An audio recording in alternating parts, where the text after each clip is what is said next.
My name is Jesse Brizendine, and it is an absolute pleasure to share this time with you. What we'll do is I will teach for about 20 minutes or so. I think the presentation I have for you all today will take approximately 20 minutes. And then we'll have some time at the end for Q&As. So I encourage you to take notes. I encourage you to write down ideas. And I encourage you to engage in the conversation, whether you're typing in comments, whether you're pushing a thumbs up or a like. And the reason why is this. Studies have shown a few things. One, that when we sit passively and we learn, we have an ability to retain maybe 10% of the information. That's where we're just we're listening or we're watching or whatever it is, and we have about 10% retention rate. When you are writing things down, taking notes, you bump that up into the 40 percentile range. And when you're actively engaging in the learning process, meaning that you are typing stuff in, you're asking questions, you're doing things to help the information download into your brain, what happens then is it bumps your retention rate up to 80-90%. This is why they say there's things like muscle memory. This is why those of you who have ever learned a new skill, think about when you're learning a new skill or a new technique at something. And it seems like it's so difficult to do, but once you go out and start doing it, you actually physically do it, suddenly it doesn't seem so hard, does it? And your learning rate goes up so fast. So the point of this is this. If you're committed to learning about your mindset and mastering your mindset, then I encourage you to really, you've set aside this time to be here and you're here for a reason. Get the most out of the time and engage, be active, engage, because the more you engage your physical body, your emotional place, your mindset, the more you're going to get out of this. Steve from the flight deck. Oh, that's awesome. Very cool. Welcome from the flight deck, Steve. Great to see you here. All right, so let's dive into mindset. I wanted to introduce this concept of mindset with two quotes that I think really are paramount in illustrating the power of our mindset. The first one is a well-known one from Walt Disney, and it goes something to the effect of, if you can dream it, you can achieve it. If you can dream it, you can achieve it. The second quote that I really think is powerful with mindset is it, and please forgive me, I forget who the author of the quote is, and if you know, please go ahead and comment what the author's name is. But thoughts become things. Your thoughts become things, and you think about those two are kind of interrelated, right? Disney is infamous for having this grandiose dream of creating Disneyland, creating these characters who have stayed with us over time, who have become a part of our culture, become part of our tradition in some of our households. I mean, how many of us have past holiday traditions looking at a Disney movie for part of it? Whether it's The Lion King or The Little Mermaid. I mean, for crying out loud, how many of us sing Hakuna Matata when we're telling ourselves no worries, just laugh it off? Or maybe that's just me and I'm dating my Disney right now, right? But the point is this. Disney was someone who came from a place where he went bankrupt 6 times, 7 times before Disneyland. I remember hearing this story once about Disney, and Walt had brought this person as a potential investor to Disneyland, and he brought him out to the place where Disneyland now sits in Southern California. And he was going through and explaining his great vision for Disneyland and how there'd be these rides and attractions and to showcase the figures and the culture of Disney. And people would come all over the world by the thousands, the tens of thousands, the hundreds of thousands, the millions to participate in Disney. And the guy couldn't see the same vision as Walt. And he walked away. Now, the story told from the gentleman who walked away said when he walked away from that, it was the most costly decision he ever made because he walked away from hundreds of millions of dollars. Hundreds of millions of dollars. So remember that as we go into this idea of mindset, because what Walt could see was he could see Disneyland. He had the thought. He knew he could make it happen. And the other person could only see a parking lot. The other person can only see the headache and hassle and the legal mumbo jumbo and the trials and tribulations it would take to make such a grand vision of Disney a reality. And as such, both produced results that reflected what they thought about in here. And the reason why is the first point I really want to hit home with you all here about mindset. And that's focus. Our focus, what we focus on, determines our emotional reality. I want you to think about that again. Our focus, what we opt to focus on, what we choose to focus on, determines our emotional reality. Now, this is a really important concept here because everything that we are after in life, everything, is because of the emotion we believe we will get when we acquire that which we're after. Right? Everything that we are after in life, everything, we are after it because of the emotional payoff we believe we will get because of it. Think about this. If we look at some of the big things that we're after in our life, whether it's our relationship, whether it's our health, whether it's success, whether it's financial achievement, we're after those things not because of the things, but because of the emotion we believe we'll get because of the things. Think about that for a moment. If I were to ask you, why would you want to make $1,000, $10,000, $100,000, $1 million, $100 million? What would you say? You might say so that you can have financial security. You might say so you can have the freedom to travel and come and go as you please. You might say so you can take care of those who you love and you can contribute significantly to charities and causes you're passionate about. You might say it's because then with that kind of money you never have to worry about bills. You might say it's because you've always wanted to buy a boat or own your own jet or whatever the case may be. But why? Why do you want those things? And then if we kept asking the question, if we kept digging a little deeper, we would find that there's emotion behind it. I might say I want to have that extra money and be able to buy a nice house because I think it would be a wonderful place to have my friends come visit. And the reason it might be a wonderful thing, the reason I want my friends to come visit is because of the emotion I'll get off of it. Right? This is a really important thing when we think about thoughts become things because so many of us are focused on thoughts that produce negative emotions in our life. And as such, we produce negative results. So many of us are after the pursuit of things or whatever it is. But what happens instead is we get the emotional payoff we get is an emptiness because we never got clear of what emotion we were after in the first place. So few of us take the time to identify what emotion we want and figure out what it takes to get that. Because that is going to be derived from our focus. And if we're focusing constantly on what we don't want, if we're focusing constantly on what brings lack or what brings that which we don't want in our life, we will constantly produce those results. See, what science has told us is that at any given time, we have 2 million pieces of information coming into our unconscious mind through our 5 senses. And one could argue there's a 6th sense as well. I definitely believe that. And of those 2 million pieces, we use approximately 126 of the pieces of that information to produce what we call our reality. An easy example is this. If I hold my hand up and ask you to focus on my hand, like really, really focus on my hand and notice maybe the lines in my hand, notice how the light hits my hand, notice the calluses in my hand, really pay attention to my hand. And as you focus on my hand, putting all your attention into my hand, notice your foot.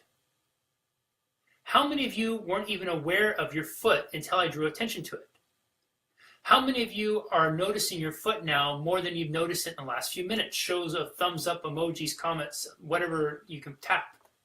Right? How many of you that are now noticing your foot, maybe you're drawing attention to how you're sitting. And if you're paying attention to how you're sitting, maybe you notice like a little bit of a tightness in your back. Maybe you notice a little bit of discomfort in your hips because the chair you're sitting in isn't as comfortable. And as you notice your foot and as you shift your attention to your back and the chair you're sitting in, how many of you have forgotten altogether about my hand, even though it's been here the entire time? But now all of a sudden that your attention's back to my hand and you're really focused on my hand and you're noticing the lines in my hand, the color in my hand, maybe you're trying to tap in some emojis to communicate. You've forgotten about your foot again altogether, haven't you? You see, we have all this stuff happening around us all the time. But we take this little itsy bitsy piece of it to condense it down to create what we call reality. And what this means is that if we're focusing, if we have a limited amount to focus on, and of our 2 million, we're choosing 126, and the 126 we choose to focus on is what's wrong with the world, why we can't do it, how impossible it is, how insurmountable the odds are, how it won't work for you, how you're a failure, how it sucks, how it's unfair, how the politicians made you do it, why the relationship sucks, why your spouse doesn't care, why your business won't work, why you're lazy and unmotivated, etc., etc., etc. Guess what? We will always find results in the world that reinforce that. We will always find results in the world that reinforce that, because if there's 2 million pieces available of information, we sure as shit can find evidence to support that which we think and we believe. So if you want to produce radically different results in your life, it has to start with your mindset and focusing on what you want versus what you don't want. Focusing on the mindset you'd like to have, how you'd like to see the world versus how you've been taught to see the world. Because when we do that, life can change like this. Right? You can take two people and send them down to a movie theater, and they can be best of friends, and they're watching it. One sitting there with their arms folded over their chest like this with a scowl, and the other one's laughing hysterically. Why? Because when the important first punchline happened in the movie, one person focused on how they thought it was insulting, maybe how it wasn't PC, or it was degrading, and the other one just came to laugh. And so the person with their arms folded watches the same movie as the person laughing the whole entire time, thinking how insulting this movie is, how degrading it is, how misleading it is, what a horrible representation of humanity it is. And the other one just laughs because they came there focused on laughing. And this person might sit there and think, God, what an insensitive prick my friend is. And the friend that's laughing might think, God, what bug crawled up my friend's ass that made him such a stiffy. Made him such a stiffy, meaning not a fun person. And that could go be misinterpreted in a couple ways. And we want to try to keep this fairly PG, even though I think I just dropped an F-bomb. The point is the focus is going to determine your emotional reality, and everything that we're after in life, we're after because of the emotion that we believe we'll get from it. You radically want to change your life, direct your focus towards what you want, because that is going to produce the emotional experience you get. And if you don't like the emotions that you're experiencing on a day-to-day basis, remember you have 2 million plus pieces of information out there that you can pull from. Look for some of that to focus on, because I bet you could find something out there that will serve you much more powerfully. The second big idea I want to touch with you on here, which we kind of connected with already, is the results you're currently producing in your life directly reflect your mindset. The results you are currently producing in your life, whether this is in your relationship, whether it's in your health, whether it's in your wealth, whether it's in your business, whatever it is, directly reflect your mindset. If you have a business that isn't working, it might be because you're focused on it not working. If you have a relationship that's struggling, it might be because you're focused more on the struggle than you are what brought you together in the first place. If your health isn't going, if you have weight that you need to lose, it's probably because you're focused more on the pain of trying to lose the weight than the pleasure of what it would feel like to have the weight gone. You see, most of us have been taught to bitch, complain, moan, groan, blame, fault find, right? You name it. We have been taught and encouraged to shove responsibility off. Push it off to somebody else. I read a report the other day, and I don't want to pass judgment here, and so I don't mean to seem like I am, but I'm going to use this as an example.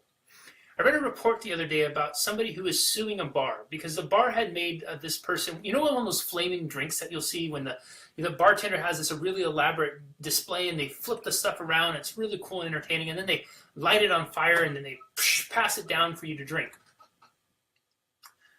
Well, the person, something happened. They take the drink, but they didn't blow the flame out or whatever it was, and it burned their face.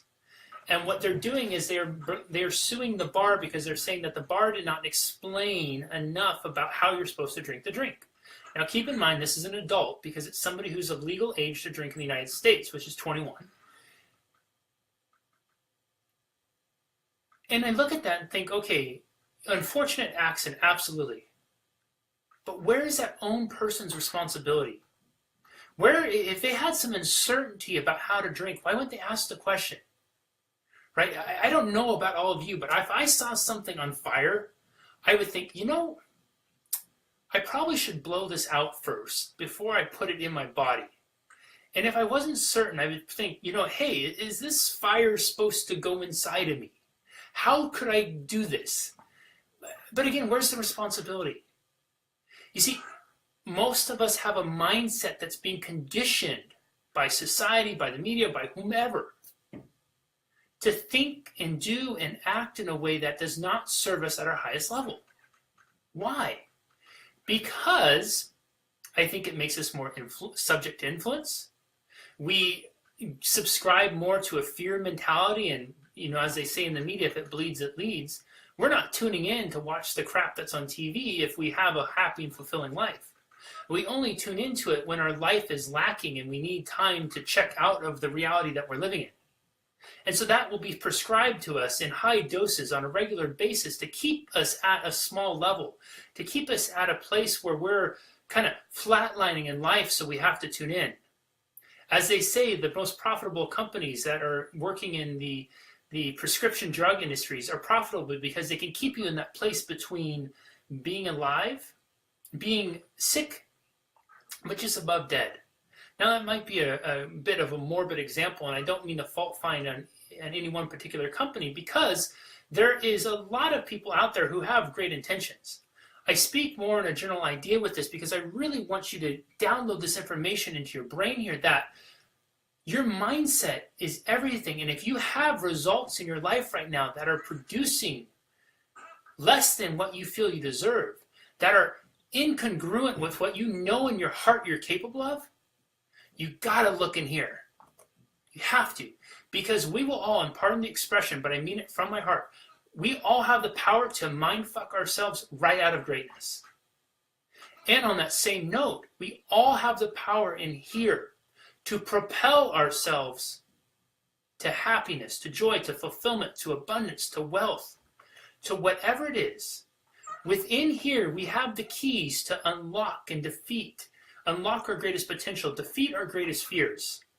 In here, we have the potential to have and enjoy an amazing relationship, to build amazing businesses, to create amazing things. I was talking with a friend earlier today, and he was telling me about an interview he had with Elon Musk. He had listened to with Elon Musk, and just talking about the vision that he has. Right? See, so many people are so apt to go and focus on blame and why things don't work. And Elon's one of the guys that says, well, screw it, this isn't working. Let's figure out a way how to make it work. When we get caught in the mindset of blaming, complaining, bitching, moaning, fault finding, and shoving the responsibility away, we will always produce results in our life that will reflect that. And those results will more often than not will create unfulfilling lives, emotionally empty relationships and experiences, and a relationship with money, with wealth, that will never be as enriching and fulfilling as it could be. Okay, so I hope you really pay attention to this. And the last big thought I want to leave you with this, and then we'll open it up for questions, is this. There's a saying, and please forgive me if I can't remember the name. I'm trying to get it to pop up, and if you recall who said this, please write it down. But the saying goes something like this: whether you believe you can or you can't, you're right. Whether you believe you can or you can't, you're right. At the foundation for all of this stuff, what goes on in here and in here, is our belief system. Our belief system is what's going to help us dictate and choose, of the 2 million that's coming in, which 126 is important to us. Our belief system is going to be what decides for us, helps us decide if we like a movie, if we want to if we want to relate to this person, if we want to do business, if we think this is a good idea, how we want to see the world. If we believe the world is a shitty and dark place, boy, we will find ways to support it, won't it? You need to look no further than go to the trending topic on Facebook or Twitter or any sort of social media, and it is rife and filled with doom and gloom. What's even more scary is if you click on it, you start to see some of the comments people have. right? It is screw this and up theirs and asshole this and blah, blah, blah, blah, blah, blah, blah. Right? They bombard us with language to help reinforce that, because whether you believe you can or you can't, you're right. If you truly believe in your heart that you can't do something, you won't. And then you will speak and do and act in a way that supports that belief. And if you believe in your heart you can, you will. And each and every one of you on here, I promise you, no matter where you are in the world, no matter what your life story is, each and every one of you within your story has a story about a time in your life where you believed that you could do something and you did. Whether it was a belief that you could fall in love, or a belief that you could lose weight, or a belief that you could build a business, or a belief that you could provide value to someone, or a belief that you could make an impact in the life of somebody or the world at large. Each and every one of you has a reference point to know that this to be true. You don't have to take my word for it, because you can look within you to see that it's already there.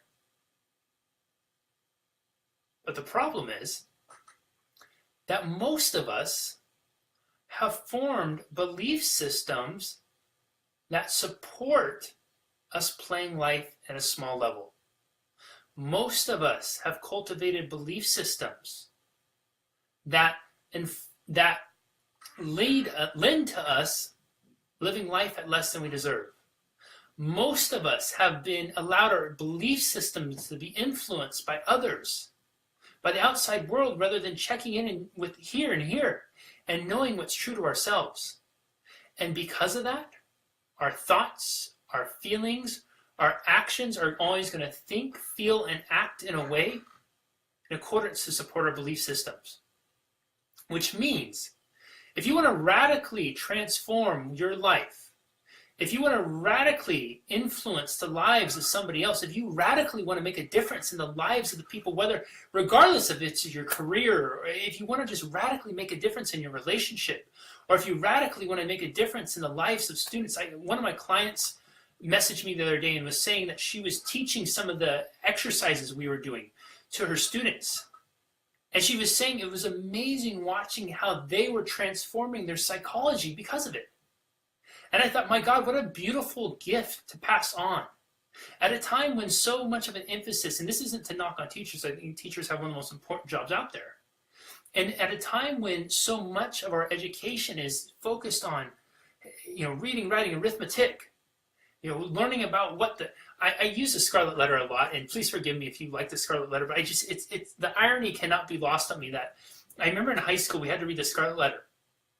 And I'm thinking, why in the hell are we reading this book about this lady who has to wear this letter when you turn on TV and there is way worse stuff happening in our normal everyday sitcoms? Right? It's just like it's like a joke now. But it's this emphasis, it's this great work of literature or whatever.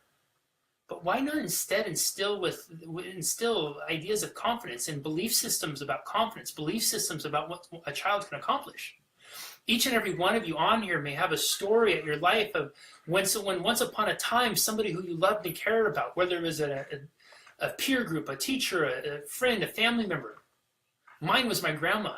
And they asked you and they said, what do you want to be when you grow up? And from a place filled with belief and wonderment inside of you, you looked up with wide eyes and said, I want to be a doctor. I want to be a police officer. I want to be a veterinarian. I want to be a circus clown. I want to be the president of the United States. At which point that person who you loved and cared about and respected looked back at you and said, don't do that. You can't do that. Be more realistic. I can remember being 7 years old and looking at my grandma asking me that and looking up. I think I was 6 or 7 years old. And at that time in my life, I desperately wanted to be a professional baseball player.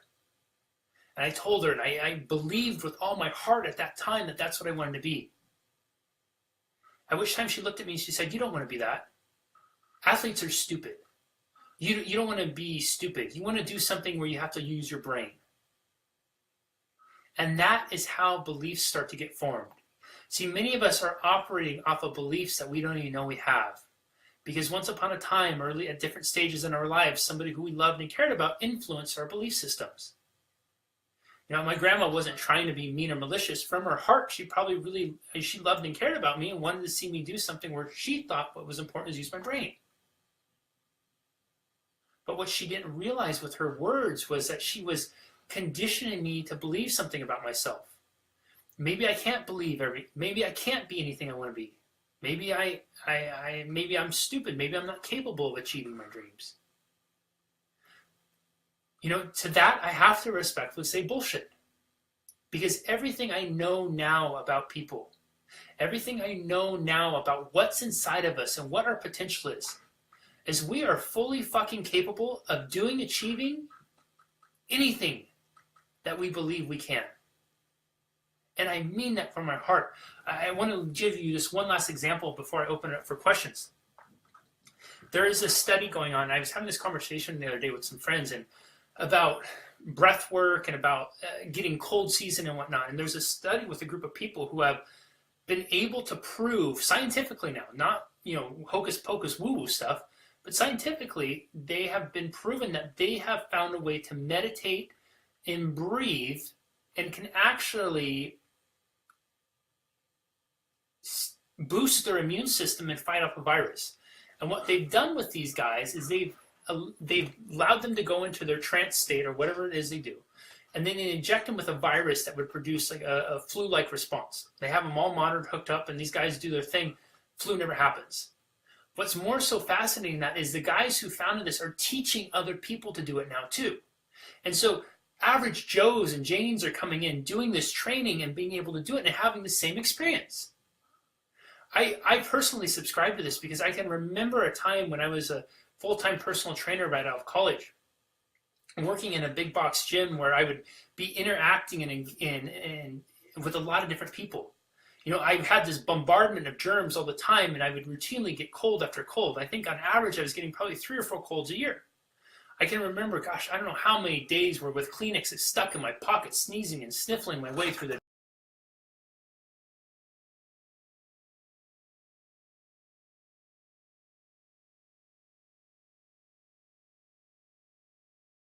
I don't want to believe in the cold season anymore. Have you ever noticed that there's a cold season? Right? Think about what that suggests to us. There is a cold season. It's literally suggesting that this is the time of year you're going to get sick. And I said, what? Screw this. I don't want to believe this anymore. I want to believe instead that my body is a vessel for health. I want to believe instead that my immune system is stronger than any sort of cold or germ that could try to break through it. I want to believe instead that I have the capability inside of me of being a pillar of health and being able to radiate energy. And you know what? Knock on wood, for the last, 7 years or so, I went from getting, honest to God, 4 colds a year. I think I've had 2, maybe 3. And what's interesting about this, it's really interesting about this, because I made myself a little bit of a guinea pig, is 2 of those times I got the cold, I was specifically, can remember telling myself in my brain, gosh, I'm really tired right now. I should probably be more mindful about who I'm around because I don't want to ruin my streak of not getting sick. What was I focusing on? I was focusing on being tired. I was focusing on getting sick. I was focusing on that which would produce the result is after. What happens when you start to think about that? You start to move in a way. You start to physiologically go. You start to trick yourself. Right? Have any of you ever had an experience where you start to hear people sniffle around you and then you immediately start to think that, oh no, what if I get sick? And as soon as you start that thought, you start to feel like you're getting sick. Have you ever noticed that when you get the cold, you always feel like you're getting sick before you actually get it? I wonder why that might be. Could it be because we're thinking and emotionally feeling our way there? There's science out there that suggests that. And that's not to dispute the fact that there's some germs and nasty shit swimming around out there that we're susceptible to. And I believe that we all have the capability inside of us to do a lot more than we may realize. And so what I hope you've taken away from today, and we'll open it up for questions here, is that your mindset matters. That your mindset absolutely matters, and that thoughts will become things, and that what you focus on is going to determine your emotional reality. I hope you take away from today that the results you're producing right now, for better or worse, are directly reflective of your mindset. And I hope that you take away today that whether you believe you can or you can't, you're right. And that if you find yourself at a place right now in your life where you recognize that you need to change your thoughts, you need to improve your focus, and you need to dispel some limiting beliefs, I hope you've taken away from the day that you feel empowered enough to do so. I would love to be a conduit for that change for you. And if you'll see at the top, there's going to be a link for a free strategy session with me to help you do exactly that. Now, whether you utilize me or utilize someone else, what I care most about is you, and that you do something now and today to cultivate the mindset that you need to master so that you can live the extraordinary life you deserve. Because one thing's for certain, nothing will change if you don't do something to change it. And one thing is for certain, well, I should say two things are for certain, is that if you are currently right now producing results in your life that are less than what you want, you got to do something to change. If you are currently finding yourself focusing on things that are not empowering you and not fulfilling you or not lifting you up, you need to do something to change. And if you find yourself living a life that is run by belief systems that are causing you to see less than the world, causing you to see the world as a dark and gray place, causing you to see the world full of lack and whatever else, nasty stuff, you need to do something to change. My offer to you is this is to help you be, again, a conduit to change. And I get it. I may not be everybody's cup of tea, which is fine. And if that's not me, I encourage you to go out and find a cup of tea that is yours. Drink it, utilize it, embody it, become it, and live it. Because we only got one shot at this life. So if you're here, in the immortal words of Braveheart, we didn't all get dressed up for nothing. And since you got dressed up for this life, you may as well fucking fight for it. And fight hard and fight bravely, because my friends, you are worth it. All right, that's what I got with you today. I hope this has been of value. What questions do you all have? I have about 5, maybe 10 minutes for Q&A. I would love to answer some questions you have, and I'll go back and forth. Jen Springer, airplane tea. Yes, Jen, you got to let me know you make it. Awesome. So stoked for you. Awesome. Thank you, Amazing Me Movement, for being here. You're What You Think. Yes, great book. It's about our self-talk and how to change it. Also, how we can choose our emotions or reactions. Is this the same as mindset? Are these things a result of mindset? One of my favorite quotes is, she thought she could, so she did. Yeah, that's a wonderful book. And I would say, it's all interrelated. I think mindset is the way that I wanted to frame it for today. And I think we are what we think. It's all in the same lines. I was going to say it's all in the same mindset. I guess that answers your question. It's all in the same mindset, meaning that whether we approach the topic as mindset or thought or focus or cognitive recognition or cognitive awareness or whatever it is, the main point and the main takeaway is exactly what you just said in your quote, which was, she thought she could, so she did. And I think that's the biggest thing. Whether you believe you can or you can't, you're absolutely right. If she thought she could, she did. If she thinks she can't, she won't. And that is all, I think, derivative in the mindset family there, so if you will. Great question.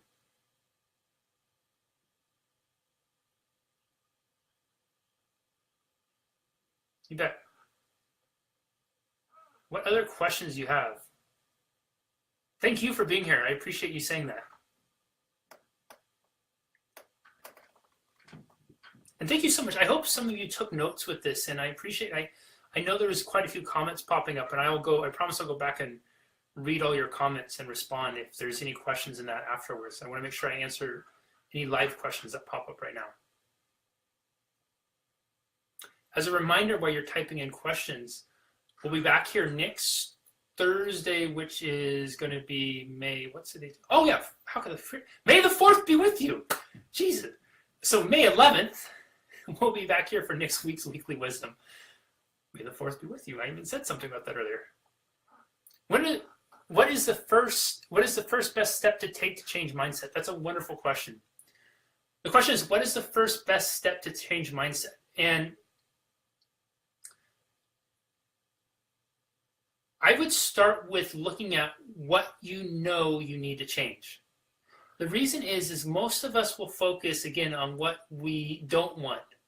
And I think there's a lot of power in acknowledging instead what we know we need to change. For example, if we know we need to change our behavior in our relationship, we need to acknowledge that first, because once we acknowledge it, it brings it much more into existence. Again, if I have you focus on my hand, you know my hand's here.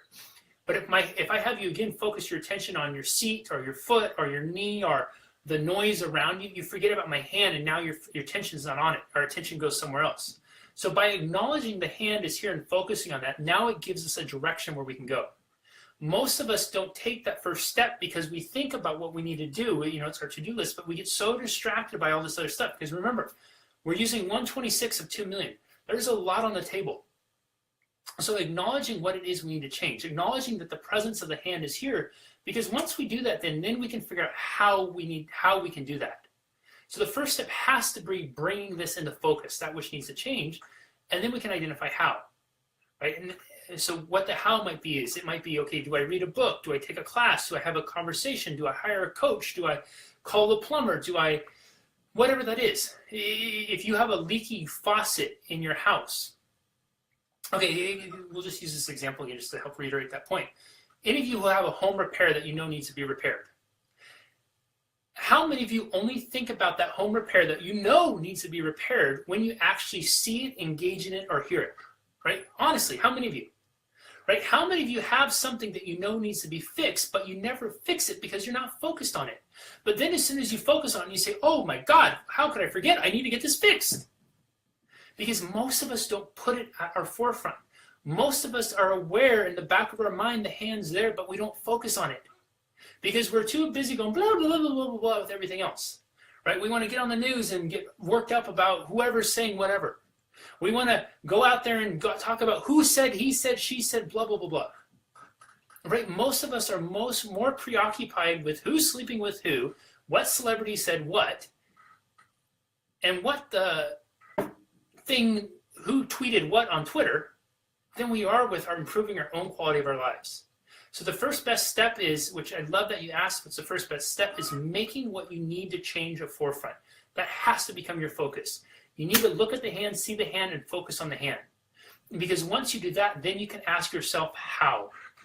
How can I change this? What specifically about this needs to be fixed? What specifically about this needs to be changed? Who specifically do I need to get on my team to help me make this change? And you can go from there.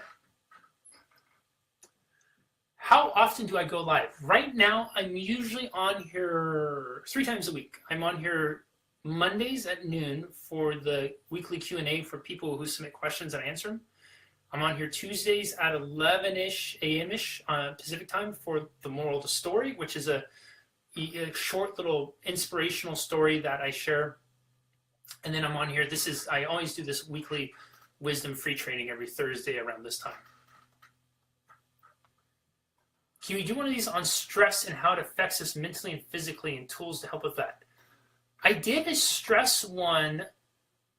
Gosh, when did I do the stress one? 4 weeks ago, I think. Jesse, I'm in England. Keep up the good work. Oh, thank you. And thank you for joining in from England. And I'll find it and I will repost that stress one so there's a link for it. And then that way you can have access to it. I have a team who will do a daily required task for a couple of days, but when I stop nagging, they stop doing it. And so this circle continues. Any ideas? Yes. That's a wonderful question, Hazel, and I really appreciate you asking it the way you did. And I'm gonna use this. No apologies, Violet. I appreciate you asking. But I'm pretty sure I just did one in the last 4 or 5 weeks, so I'll find that. And the reason I want to end on this is because Hazel asked a really honest and powerful question. It's one I think all of us have struggled with at some time. Basically, it's how do we keep people engaged? How do we keep the people in our lives, whether it's our team at work or our team in our life, engaged and committed to the goal? How is it that we keep sometimes our spouses or significant others engaged? And the answer, in part, Hazel, is going to lie in the question. So you said when you stop nagging, they stop doing. And I appreciate that question so much because there's a magic word there, and the magic word is nagging. How many of us grew up as kids and had somebody in our life nag us to do something? It might sound something like this. Go and clean your room. Pick up your clothes. Do your laundry. Time to go to school. Time to get up. Which at turn you say, oh, Mom, I don't want to. Oh, do I have to? Oh, do I really? I don't want to go to school. School's stupid. It sucks. Blah, blah, blah, blah, blah. Right? Can anybody ever relate to that exchange? Has any of us ever had that? And the reason I use that as an example is because we have been conditioned from early age to repel and refute nagging. Because nagging seems like it's a punishment to us. And when somebody nags, even as adults, when we're nagged, our inner child screams out, but do I really have to? I don't want to. And so what I would suggest, Hazel, is instead of nagging, is communicate a way to your team to not have it be so much required, but to have it be a task, and not even a task, because if we're nagging somebody to do a required task, it doesn't sound like fun. It's like if I were to ask you, hey everybody, and Hazel, this is, I really appreciate the question, so I want you to know that when I use these examples, it's because I'm on your team with this. And if I were to ask you all, hey everybody, I have a task that I'm going to require you to do, and I'm going to nag you to do it till you do it. Who's really inspired to do that? But what if instead, Hazel and everybody else who can benefit from this question, because it's not just Hazel that is asking here, this is something that can relate to all of us. What if instead of nagging people to do a required task, what if instead we inspired people to do an exercise that could radically transform how they think and felt? What if we could instead inspire people to do an exercise? What if we could instead shed light on why doing a daily practice could increase productivity, could produce amazing synergy between teammates, could produce a mental and emotional well-being? What if instead of nagging, we encouraged, we supported, we applauded people from keep going? What if instead of nagging people to do a required task, we taught it as part of our culture, taught it as part of our workplace, our corporate DNA, so to speak, so that it is something that every single person lives and breathes, and it's a doctrine that they buy into when they sign up to be a part of the team? You see, when you do something like that, it becomes magical and it becomes transformative. If you ever watch professional sports teams that are really successful, you'll see many of them will have pre-game rituals that they'll do that draws the team together. And you'll see that the people come to it and they almost look forward to it, because what happens is, and there's a really great example, and I'm going to use this, and I encourage you all to go look it up. And this isn't just because I love professional wrestling, so yeah, well, maybe it's a little bit biased, but if you type in, I think Seattle Seahawks Ric Flair or something like that, you'll see these guys reenact this really famous shtick from one of the professional wrestlers. And the guy who does it does a great job, but what's really cool to watch is how into it the team gets, because they're doing a routine, a ritual that draws people together, rather than doing a required task because they're being nagged or tasked to do that task. So the language and the emotion we put behind it is going to be what inspires others to do great things. And we as leaders, if we want to lead, part of our role in leadership is not to look at the outside world, because let's be honest, we have some really piss poor examples of leadership right now. But look within and ask ourselves, how would we like to be led? What's going to inspire us to get out of bed? What's going to motivate us to do better? What's going to propel us to do that which we know we need to get done? And remember what we talked about early on, Hazel and everybody else, that everything we do because we believe there's an emotional payoff after. And so the key to inspiring people to do these things is to inspire them to find that the emotional payoff they'll get from doing it is much greater, much more positive, and much more enriching than the emotional payoff they believe they'll get if they don't. And with that, I'm going to bid you all adieu for the day. I hope so much this has been of value to each and every one of you. Thank you so much for being here with me, for spending the time with me, for making your time available. I deeply respect that and honor you for doing that. And I know your time is precious. Again, I encourage you to take advantage of the free strategy session I mentioned. There's going to be a link for it at the top here. If you're somebody who this connected with and you want some help on it, it would be my honor to help you. And I really encourage you to, accountability is key in moving forward with this. So if you've taken away some insights and ahas from this and you have some ideas that you're going to implement right away, share it in the comments because it'll give you some accountability. And there's, 50, 60 people on here who watch this. That's 50 to 60 people who can reach out and say, hey, how did you do this? Did you do this? Did you follow up with that? Accountability is going to be really key for all of our successes. Now, I know some of you have flights to catch, some of you have dinners to eat, and some of you have lives to live beyond this. So I wish you all an amazing morning, afternoon, evening, wherever you are in the world. And no matter what time it is in your part of the world, right now is a time to do something absolutely amazing to make this moment a memorable one. So I encourage you to seize this moment, treat it like a treasure, and use their time right now to do something extraordinary because, quite frankly, you deserve to live an extraordinary life.